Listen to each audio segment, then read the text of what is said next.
Tariffs can make your plane tickets more expensive, and the ripple effect might stretch far beyond airfare, from baggage fees to the price of in flight meals. When we talk about tariffs, most people picture shipping containers, steel imports, or global trade disputes, but in reality, tariffs quietly reshape industries that seem far removed from the ports, including the airline industry. In this episode, we explore how tariffs influence everything from jet fuel to aircraft parts and why it might soon cost you just to get off the ground. First, we need to define a tariff in plain terms. It's a tax imposed by a country on imported goods. Think of it as a toll for foreign products trying to enter a country. So, governments typically use tariffs to protect domestic industries, retaliate against other countries' trade practices, or generate revenue. But those taxes don't just stop at the border, they trickle down to industries and people who rely on imported goods to function. The airline industry is a perfect example. So, planes are not just made out of thin air, they rely on hundreds of thousands of components sourced from countries all over the world. For example, the average Boeing 787 Dreamliner has parts manufactured in Italy, Japan, South Korea, and the United Kingdom, just to name a few places. And the final assembly may happen in the US, but supply chain is global.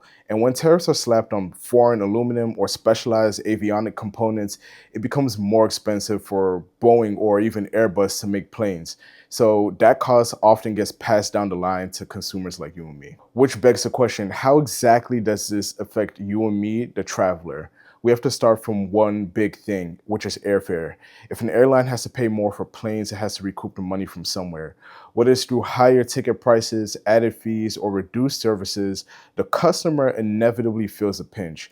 A 2019 analysis by the Trade Partnership Worldwide estimated that the proposed tariffs on European aircrafts and parts would have increased the price of a new plane by 10%. So for a narrow body jet like the Boeing 737, that's tens of millions of dollars. Airlines buying those planes would either have to raise fares or cut corners elsewhere. But it doesn't just stop at the purchase price of a plane. Airlines are constantly replacing worn parts, which are brakes, navigation systems, landing gears, the whole nine yards. And many of these parts come from countries that are often involved in trade disputes. So when tariffs are introduced or increased, maintenance costs rise, and that too can show up in ticket prices. Maintenance, repair, and overall MRO, which is a multi-billion dollar global industry, doesn't just run in isolation. Even small increases in import duties can send ripple effects throughout an airline's entire operating budget. And then there's fuel. Jet fuel is the single largest operating cost for most airlines, and although it's not directly of tariffed in the US, global markets are incredibly sensitive to trade tensions. So, a trade war between a major oil producing nation can drive up the price per barrel, increasing the cost of jet fuel. For budget airlines like Southwest or Ryanair, even a small uptick in fuel costs can eat into their famously thin profit margins. So it's important to remember that commercial airlines are not printing money. In 2019, before the pandemic, the global airline industry had a profit margin of just 3.1%, according to IATA. That means for every $100 in revenue, only about $3 is profit. Any increase in cost, whether it's due to tariffs, fuel, or maintenance, can make a major dent in their bottom line. And that's why airlines are quick to offset these increases by charging more or cutting services simply. But tariffs just don't affect the cost of operating a flight. They affect how frequently and where airlines choose to fly. If costs rise, routes that were barely profitable might be discontinued altogether. Smaller airports may lose international routes, especially those that depend on aircrafts leased and purchased from abroad. A study by the Brookings Institution noted that regions with limited access to air service are often the most affected by economic shocks to the aviation industry. Let's look at a specific example. In 2021, during a particularly tense period of the EU-US trade negotiations, the US imposed tariffs on Airbus aircraft as part of a long-standing subsidy dispute at the World Trade Organization. As a result, airlines like Delta and JetBlue, which operate Airbus planes, face increased costs. Delta publicly argued that it shouldn't be penalized for buying planes that it long committed to before the tariffs were imposed. But the US Trade Representative's office saw it as differently. The goal was to pressure the EU.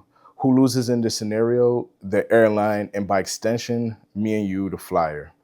This dynamic creates a dilemma. Should airlines pass the cost on to consumers and risk losing customers, or absorb them and risk operating at a loss? I think you and I both know the answer to that. Tariffs also impact cargo.